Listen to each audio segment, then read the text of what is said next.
can't reach them. You're right, Secret Bear. Our only hope is a Care Bear stare. An evil spirit wants to make people stop caring about each other, but not if a group of adorable bears can help it. This week, we discuss the physics of a town built in the clouds, what the Care Bear stare has in common with the Death Star, and the wrong way to spell fettuccine. We also threaten a bunch of unoriginal jerks who totally ripped us off before finding out if 1985's The Care Bears movie stands the test of time.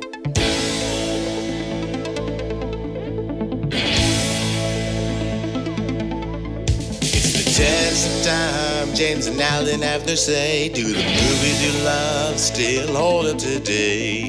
James says gladiator with a glut, and Alan says as a father blah blah. It's the test of time, James and Alan have to say, do the movies you love still hold up today? Test of time, James and Alan have to say, do the movies you love still hold up today? Hello, everybody, and welcome to the Test of Time. My name is Alan Noah. I'm definitely not missing a Care Bears episode. This is James Brief. You have never missed a Care Bears episode. And I never will. Aw. Well, I'm obviously very excited to talk about the Care Bears movie, as you are. But first, we need to talk about something I saw on the internet. Was it a baby doing something funny? Yes, that was a thing I saw on the internet, but that made me smile. What I'm talking about now is something that made me furious. I was cruising around on Facebook and a friend of mine had shared a digital show from the Paramount Network, and it was called Still Holds Up. And I guess the concept of this show is they looked at an old movie and see if it still holds up. That's a great idea for a podcast. I mean, I think so. The gall of these people to rip us off so blatantly. And not only that, but do you know what their first episode was about? What movie they were talking about? No. Independence Day. Oh my God. Just like our pilot episode. I guess next they'll do Ghostbusters and Ghostbusters 2. And I don't remember what we did after that. But I mean, come on. They're ripping us off, man. What are we going to do? I mean, I guess it's flattery. I guess we can start planting stuff in our podcast now. So when they do these movies, it'll be blatant ripoff. Oh, okay. Like, hey, James, isn't the Paramount Network terrible? Yes. Now we just have to wait 190 episodes for them to catch up. And then, boy, oh boy, we'll have our revenge. Do you remember like 20 years ago, when there were like the first two network channels in like 50 years, it was the WB and then UPN, which was, I think it was called the United Paramount Network. Oh, is that what it stands for? I thought it was. Anyway, it is a little BS for bull poopy. Yeah, I mean, if we have any lawyers listening to the show who like to sue giant conglomerates on behalf of two people who cannot and will not pay you at all. No, we'll pay them after we make our money. Oh, okay. Yeah, we'll give them what's standard, like 5% of the first million? Anyone who will sue them for us, we'll give you 30%. 30% of any winnings we get. Exactly. Okay. But if we get nothing, then they get nothing. No money down. Works on contingency. But wait, you just have to make sure there's not a comma in there. No, comma, money down. Well, Paramount Network, you are on notice. So be advised. But, that being said, maybe they want to hire us because, joking aside, I really think we're kind of decent amateur Hollywood executives. Like, I feel like you and I would have avoided greenlighting a few horrible films. I think that's fair. I mean, I don't know that I love the term amateur. It's totally accurate. I just don't love the word. Amateur. Oh yeah, that's way better. Way better. But let's talk about the Care Bears movie. And that's why everyone's here. So I feel like this is the first one. We don't have to do the synopsis because everyone knows this. But just for, for the weird people that haven't seen this film in the last few weeks, the Care Bears movie is a story told by an elderly orphanage manager, Mr. Cherrywood. He's voiced by the late, great Mickey Rooney. Yeah. And Mr. Cherrywood tells the orphans about the Care Bears and their adventure to save a young magician again after he falls prey to an evil spirit intent on destroying all the caring in the world. Don't worry, Al, because the Care Bears, with the help of a human brother and sister team, as well as the Care Bear cousins, yeah, I'm serious, they stop the evil spirit, and guess who saves the day? Not the evil spirit, the Care Bears. Oh, I was so nervous. I was afraid that the evil spirit was going to get rid of all of the caring. I have to ask you, James, did you see this movie in 1985 or like when you were a kid? I really think I did. I totally remember the movie had the Care Bear cousins in it. Mm-hmm. That was a big deal. It was a big deal, and I think I might have seen it in the theaters. But did you notice that there was a voiceover about every 30 minutes or so? No. There's a voiceover that says, like, the Care Bears are now stuck and worried about something. I'm pretty sure that this movie was broken up into episodes. Because if you do watch it, there's actually like distinct little episodes. And I think it was made to be both. Interesting. I remember when they brought Futurama back for those like direct to DVD movies, and those were all like very clearly 4 episodes where you could like see the seams of like where they were planning to do those episode breaks. I didn't notice it in this movie, but I totally believe that. That makes sense. I remember for a fact that they did that for the DuckTales. There was a 2.5-hour pilot, which was just 5 30-minute episodes, minus the commercials. I'm pretty sure this is the first iteration of the Care Bears. It was the 80s. I was looking it up on Wikipedia today. They were, I think, invented in 1981 by the American Greetings Company, the company that makes the cards. And they very quickly turned, these characters that they put on cards into a TV show. And they were right out of the gate trying to turn it into a movie, which they did pretty quickly. Yeah, to their credit, a lot of pop culture things will do it a little too late. Like the Angry Birds movie. I mean, it did well, but it's one of those, it came out a couple years after it should have. Right. And this film, surprisingly, the budget, you know how much the budget was? No, how much? $10 billion. The budget was $10 billion? Budget, yeah. But then they thought it was a little over, so they knocked off a little and it wound up making this film for $2 million. Okay, that seems more reasonable. Right. This film opened on March 29th, 1985 and made $3.7 million on its opening weekend. So it almost doubled its budget. Yeah, and it wound up making $30 million on its worldwide run. That's amazing. That's 15 times what its budget was. And typical Hollywood accounting is that 2.5 times the budget is what you need to break even. This movie made gangbusters. Some producer profited $20 million from this. Amazing. Good for them. The sequel came out the next year in 1986. Yes, and actually I remember not seeing the sequel. We quickly got out of the Care Bear window. I remember not being interested in the Care Bears. I like the Care Bears, but I like the action figure Care Bears. Me and my older sister, Joanna, a friend of the show, sure, we used to play in the snow with the action figures, and way better than the He-Mans and G.I. Joes. The Care Bears were just really fun. You know when the plow would kind of plow a big mountain on the side of your driveway? Yeah, sure. We'd climb up those mountains and play with the Care Bears, and it was really fun. But the action figures were definitely that 1980s plastic that had that plastic smell. Oh, yeah. So you never had a Care Bears plush? We probably did, yeah. I had a Lucky Bear. Lucky Bear was mine, the green one. I assume with the 4th clover? Yes, that is correct. And that's really kind of all I remembered is that I had that plush toy. And once I started watching this movie, when like the face came into the book, I was like, oh yeah, I do remember this. I had seen the movie, but not in 35 years. You know what this film beat on its opening weekend? No, what? It beat a little film called Return of the Jedi's release, the 1985 re-release. Oh, okay. Yeah, it did beat it by 0.7 million. And the number one film that week, we are definitely going to review at least one of the movies in this series. And there's a character in it that does voices like this. Beep, boop, boop, beep. Oh, Police Academy. That's right.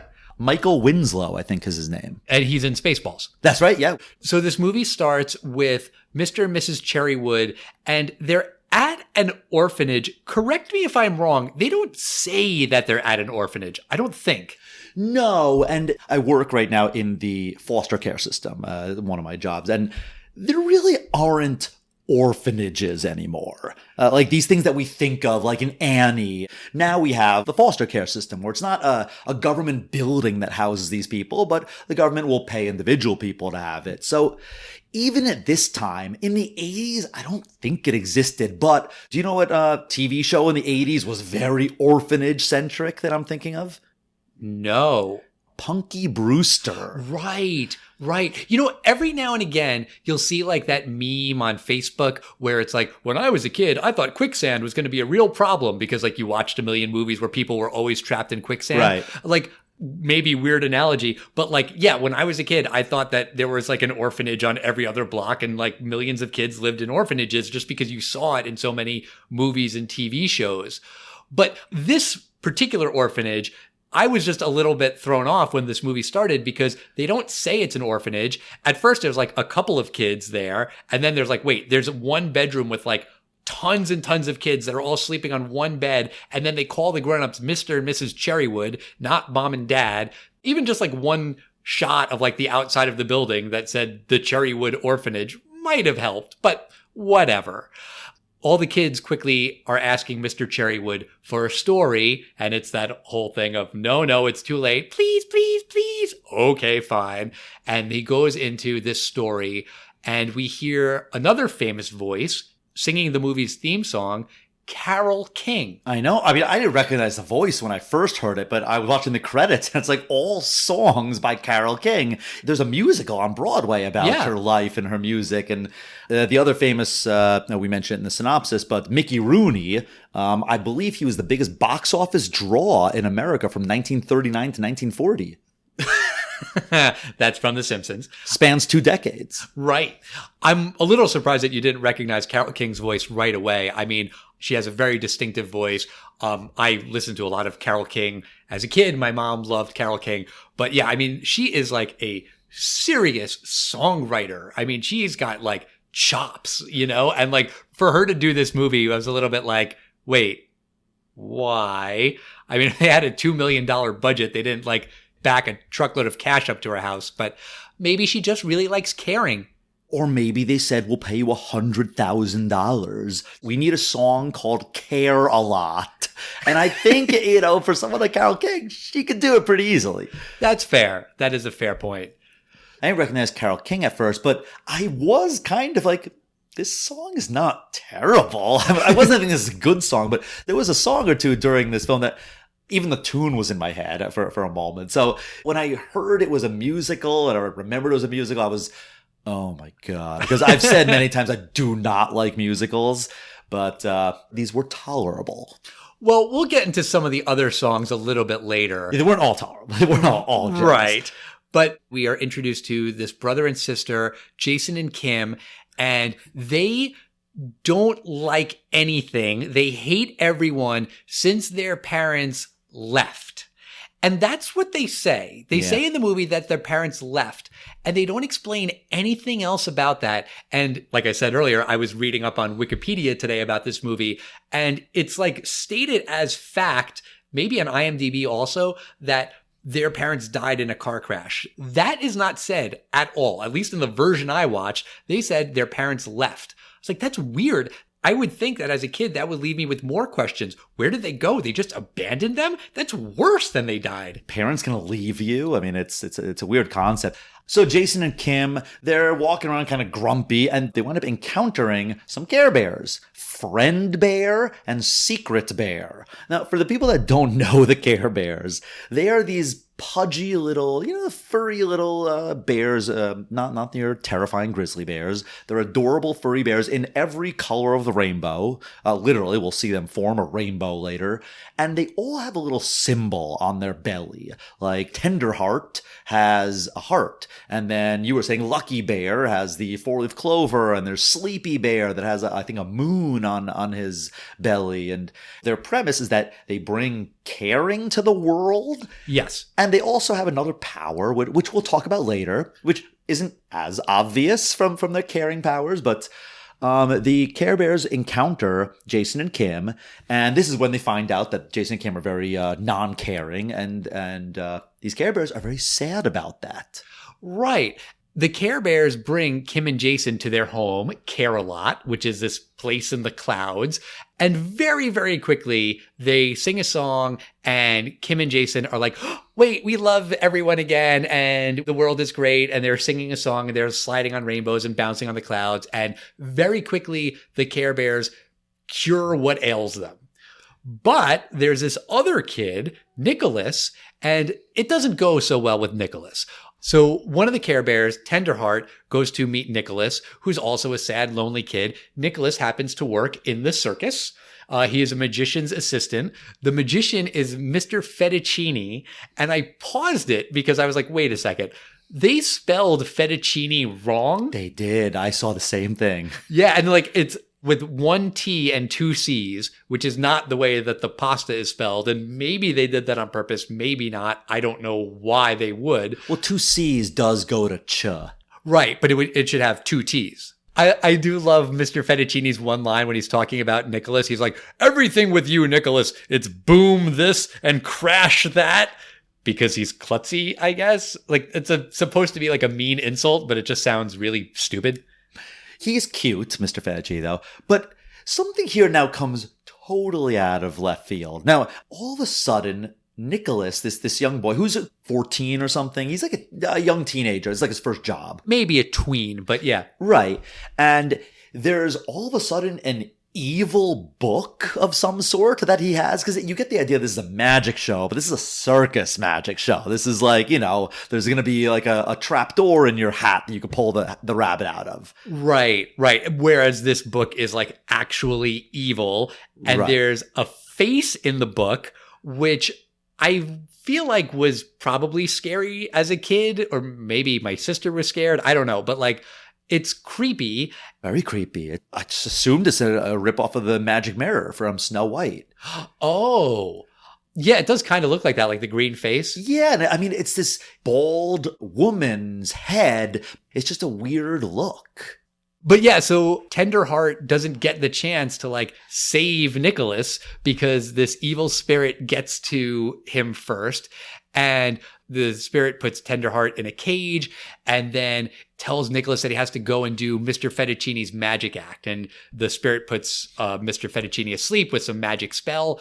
And Nicholas is doing magic and he's reading from the pages of this book, because not only does the book have the evil green face, but it also has writing, and Nicholas is reading it and doing these spells.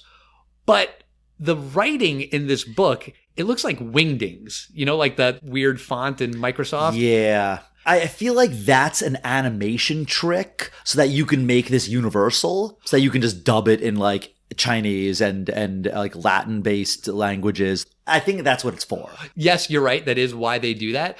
But I feel like it's better to just kind of make it like really small, like squiggly lines, so you can't really decipher what it is at all, as opposed to like, that is nothing in any language, you know? Yeah, it is weird. And this evil spirit, we don't really know what her mission is, but hell-bent on taking away caring from the world. Right. And there seems to be, in the clouds in Care-a-Lot, a huge earth measuring caring meter. Right. And suddenly, after this evil spirit has released the evil curse to this town, Tenderheart says, the caring meter has dropped 2 points. And all of a sudden, Care-a-Lot shakes and there's a huge earthquake, or I guess Care-a-Lot quake? Cloudquake? Cloudquake. And Care-a-Lot is totally in ruins. I mean, Care-a-Lot must not have a very solid foundation if a drop in 2 points can destroy the entire cloud village. Well, it doesn't. It's not a solid foundation. It's a cloud foundation. Yeah, but these clouds are very inconsistent, because sometimes you can like bounce on them and they're really soft and it's like a pillow, and sometimes they're like really hard. There was no rhyme or reason to the physics of this. No. And something else that's weird, Care-a-Lot is clearly in the clouds, like the clouds that you could see from the ground. But they keep referring to where the Jason and Kim live as Earth. And they're in Care-a-Lot. Doesn't it seem weird to you? No, not at all. But Earth includes the atmosphere. Like, we're getting back to Earth, like, from Mars. Oh my God. It has nothing to do with that. It's like going to the ground. They should have said the ground. Anyway, I think so. But there is this transport machine that they're able to transport Care Bears to. They're going to transport Jason and Kim and Lucky Bear and Secret Bear back to Earth, but something goes wrong in the beaming process. Right. And they end up in a place called the Forest of Feelings. Which is totally unrelated to Care-a-Lot. Totally unrelated.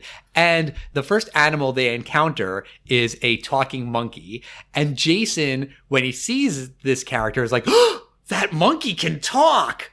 Like, he's had no problem with the fact that all these bears are talking for like the past 20 minutes. But when he sees a talking monkey, that blows his mind. And then they sing a song. It's called Home is in Your Heart. And the song is about how Earth and Care-a-Lot and Forest of Feelings are different, but also kind of the same. And I made a note about some of the lyrics because I couldn't get over some of these lyrics. First off, they rhyme the words raining with hydroplaning, which I guess that's a good rhyme, but also what? The chorus says, they differ in some ways not, because home is in your heart. Are they rhyming not and heart? Yes, but that's not even the bad part. The worst part is they differ in some ways not. I mean, that's not lyrical. That's just stating a fact. That is true. And now that you mention it, it's not like I was analyzing the lyrics, but I totally did notice hydroplaning when they mentioned that. I was like, that's an interesting word there. Yes, I was analyzing the lyrics. Yes. So the other Care Bears don't know where Friend and Secret Bear are, and Jason and Kim. So they go looking for them in this boat. And they're like, the only way we could get to them is by sailing on this magical boat down this river. In the sky. In the sky. Sure. Why not? I do want to say one thing about this boat. I really like the sail on this boat. Did you notice it? Yeah, it's a giant star. And at first it's smiley and happy. And then they go into the dark, scary cave. And then it's frowning. They eventually do find their way to Forest of Feelings, but while all of this is happening, the evil spirit can see the Care Bears and knows that they still have caring power that I guess could hurt her plan. So she sends a spell after them. And the spell is like this cloud that can sort of take any shape it wants, and it goes to terrorize the Care Bears. First, it's an evil fish, and then it's a tree, and then it's a bird. Yeah, and they use their weapon, their power. What is their power? Explain it to me, James. Well, if you have all of these characters and they all care about stuff, and there's like a bad guy that's all about not caring, you'd think, oh, we're going to use the power of caring to defeat it. While lame, it's okay, I get it. It's kind of a light side, dark side of the force thing. But they do this thing called the Care Bear Stare. I believe it's pronounced Care Bear Stare! Yes. And all of the symbols on their bellies, whether it's a heart or a four-leaf clover or a cupcake, will suddenly beam photons of light out of it, and they all come together, sort of like, in the original Star Wars, where there's like 12 beams of the Death Star that all fire at once to a central point, and that central beam blows up the Alderaan. Uh-huh. That's what the Care Bear Stare is. They just shoot a laser beam. It doesn't make bad people, oh my god, now I'm caring, I should be a good guy. It, blows them up. It's a weapon. Wait, does it blow up the spirit? So there's one part where Friend Bear and Secret Bear are trying to use their Care Bear Stare against the evil bird, but 2 of them is not enough caring, I guess. So it takes a minimum of 10 caring bears to beat this bird, because the other 8 bears show up in the nick of time, and they combine their Care Bear strength, and this bird goes away. Is it photons of light? I mean, is the Care Bear Stare, is it mass? Is it energy? We don't know. There's so many questions. I don't think anyone has ever asked these questions before. I think it's an interesting question. In my Wikipedia reading today, I read someone, maybe it was a critic, was like, the hippies must love this because it's a very non-violent way of fighting, just kind of like poking your belly out and, it lights up.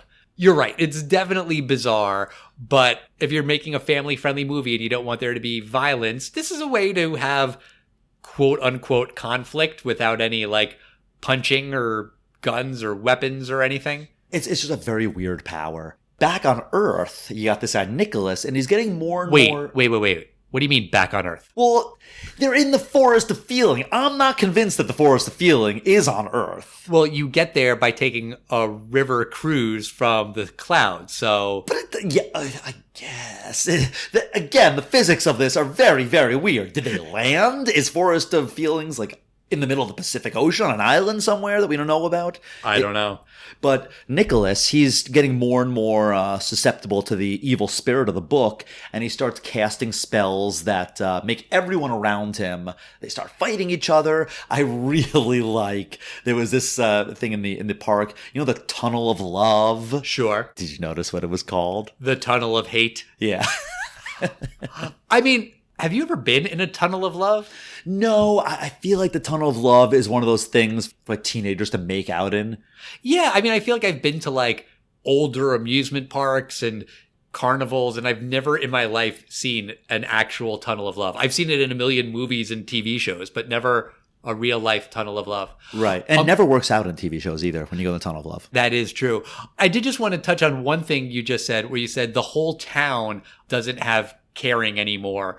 They kind of, at different points in the movie, say, no one in this whole town cares anymore, and the whole world will run out of caring. Right. Like, they use those two words interchangeably, and it's not clear what's at stake. Is it just this one town, or is it the whole world? And it's okay if it's only one town, but are there Care Bears stationed above every other town? And this group of Care Bears, this is their jurisdiction? I just didn't really get what like geography we were talking about. I actually thought that it was this town and it's going to spread to the entire world. Okay. If their point meter is about all of the caring in the world and only caring in one town goes, but that's still 2 points on like a scale of, it seems to be like 10. I don't know. It just doesn't really make a lot of logical sense. No, you're right. Nicholas is, you can tell he doesn't want to be evil, but he's kind of bullied. So that's kind of his motivation, that he doesn't have friends. That's kind of an underlying theme of this that is not necessarily about caring, but you should have friends. I mean, I'm not sure that necessarily you just need friends. I think maybe the caring is more important. Well, you need friends who care about you. Ah. That's how it all ties together. So Nicholas kind of doesn't really like what the book is doing, because he's like, I just want to get back at the people that made fun of me. I don't want to like destroy the whole world. And the book is like, no, you must destroy all feelings everywhere. Yeah, and there's a chase scene between Nicholas and Jason and Kim. There's another song during this chase, and the name of the song is Look Out, comma, He's After You. And the lyrics in this song are, look out, he's after you. It's a nightmare coming true. Your friends are there to help you out. This power is wrong, but incredibly strong. How can you do it? There's only two of you.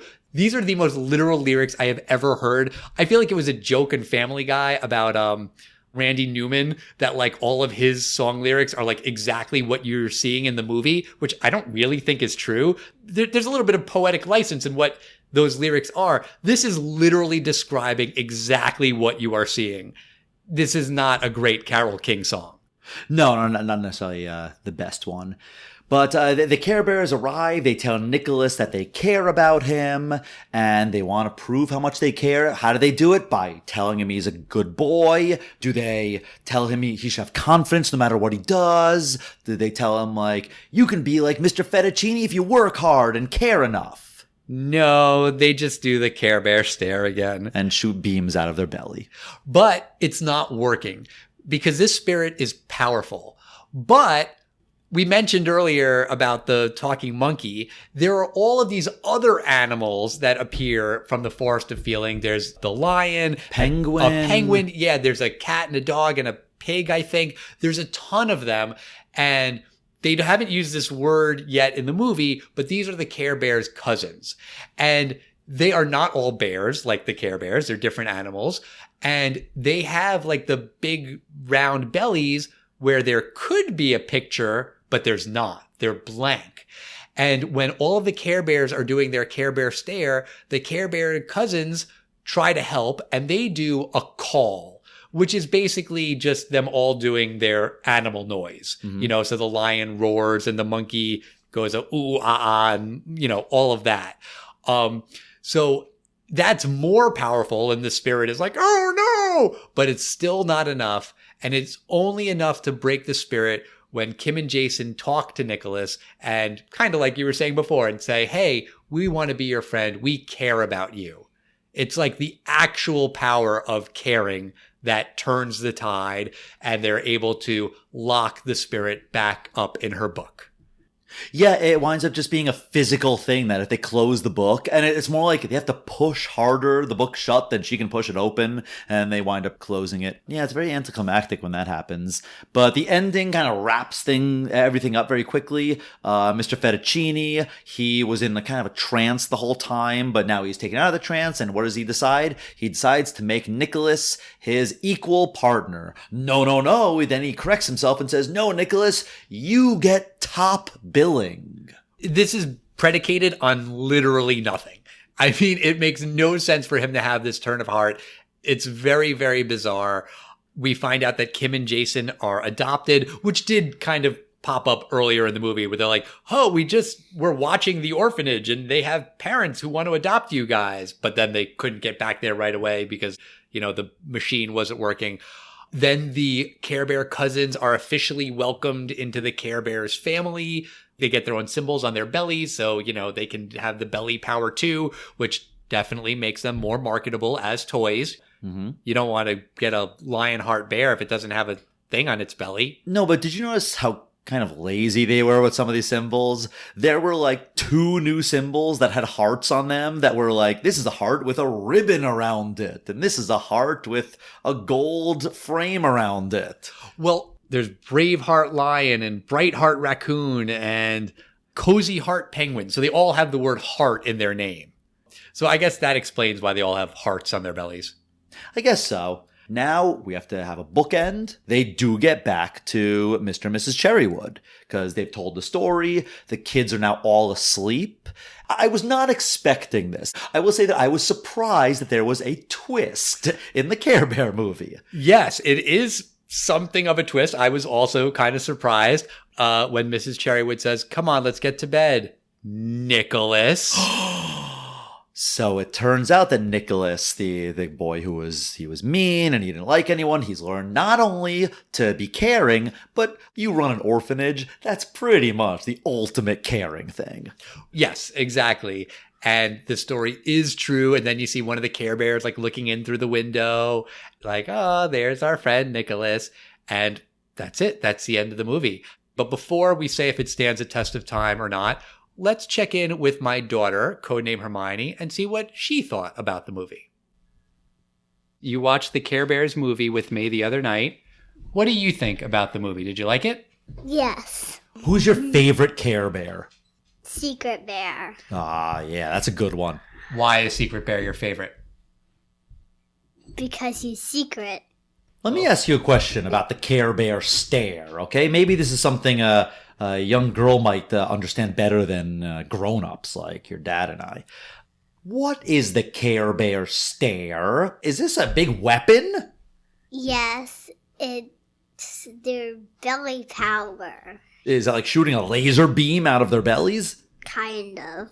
Do you have a belly power? No. Do you wish you had a belly power? No. Okay. What was your favorite song in the Care Bears movie? Caroline? How does Caroline go? You don't remember? No. That's okay. Would you be interested in watching other Care Bears movies? Yes. Okay. Would you like to live in Care-a-Lot? Would you like to visit Care-a-Lot and jump around on clouds? No. Did you have a favorite Care Bear cousin, like one of the other animals? The monkey? Okay. That's a good one. Okay. Anything else you want to say about the Care Bears movie? No. All right. Well, thank you for coming on the show, sweetie. Bye. Okay, well, it's obvious that Hermione thought this film stood the test of time. She didn't specifically say that. She just said she liked it. That's true. What does her father, codenamed Al, what does he think of it? Does it stand the test of time? Al is a nickname, not a code name. I know you're kind of fuzzy on the whole how nicknames work because you think you can give yourself a nickname, which you can't. But we'll save that conversation for another episode. I will say that, caring is still important. That stands up. Empathy. Yeah, exactly. Exactly. The feeling of empathy is still good. And, apathy and being mean is bad. So those things still stand the test of time. The animation in this movie does not stand the test of time. It's very janky and the lip sync is all off and weird. Did you notice that? I absolutely noticed there's a scene when there's a rainbow of hearts that are going in a circle, and I could actually see it was not a smooth transition. There's actually a heart that's moving in a circle. No, there's 12 hearts that are at 12 o'clock, 1 o'clock, 2 o'clock, 3 o'clock, 4 o'clock, and they just move them in a circle. You can clearly tell this is a flip book. Yeah. And the lyrics in virtually all of these songs do not stand the test of time. Care a Lot, the main theme song, after I turned off the movie a little bit, my daughter and I were kind of care a lot, but I couldn't sing any more of that song if I wanted to. So that kind of falls apart. I will say that the concept of taking a toy and turning it into a movie, that weirdly has stood the test of time. I read today that this was one of the first movies that ever did that. But now in the modern era, there are G.I. Joe movies and Transformers movies and the Lego movies. And they have based movies on board games, Battleship, and Disney rides get their own movies. So I believe at one point I heard that they were making a Peeps movie. I don't know if that's actually happening or not, but the idea of taking a physical thing and turning it into a movie, which then in turn sells more of the toys, that's almost just good corporate strategy now. So you could say in that sense, this movie was kind of ahead of its time. Oh, one other thing that does not stand the test of time. What aspect ratio is this movie in? Because it's not 16:9. It's not 4:3. It's some weird in-between square and a rectangle shape. I didn't notice. It's not letterbox. I don't know why that is, but that was weird. This movie was made in Canada. I don't know. Maybe that's standard for Canada. I have no idea. But overall, no, this movie does not stand the test of time. It's a whole lot of nonsense. And you can watch a kid's movie today that has an actual plot that makes sense and has a real lesson that you can track and humor. We didn't even talk about some of the jokes in this movie that are unbelievably awful. When Grumpy Bear is fixing the machine, he gets hit in the head by a star. And one of them says, "Oh, that's what I call being starstruck." I mean, no kid thought that was funny. Did any adult think that was funny? That's terrible. So no, this movie does not stand the test of time. What do you think, James?